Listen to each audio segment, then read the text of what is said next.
Perilaku gadis ini terlalu berbahaya. Dia berpakaian seksi di bar dan minum hingga mabuk. Dia bersandar di sofa sendirian. Dia membuka kakinya secara tidak sengaja dan menunjukkan pakaian dalamnya. Melihat hal ini, orang-orang di sekitar sudah menggila.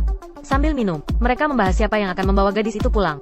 Akhirnya, seorang pria mendatangi gadis itu. Dia membantu gadis itu naik taksi.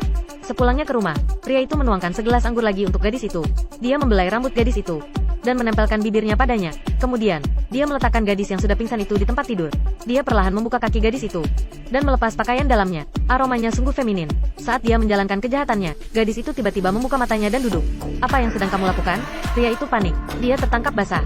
Keesokan harinya gadis itu berjalan menyusuri jalan dengan pakaian acak-acakan. Dia mengunyah roti dengan senyum puas karena dia baru saja membawa bajingan tadi malam ke kantor polisi. Sesampainya di rumah, dia membuat catatan di bukunya. Buku ini adalah daftar nama-nama pria yang dia bawa ke kantor polisi. Nama mereka semua tercatat di sini. Gadis ini bernama Kasia. Dia berusia hampir 30 tahun. Saat ini dia masih lajang. Dia suka pergi ke klub dan minum-minum. Tapi dia tahu dia gadis baik-baik. Paginya, dia bekerja serabutan di kedai kopi. Malamnya dia memakai riasan paling tebal dan berpura-pura mabuk di sebuah bar. Dia menunggu pria bajingan untuk mengambil umpannya. Lalu saat pria brengsek melakukan kejahatan mereka, dia langsung membawa mereka ke penjara. Dia melakukan semua ini untuk sahabatnya. Beberapa tahun yang lalu, dia dan sahabatnya adalah mahasiswa di sekolah kedokteran. Mereka cantik dan pintar, dan seharusnya memiliki masa depan yang cerah.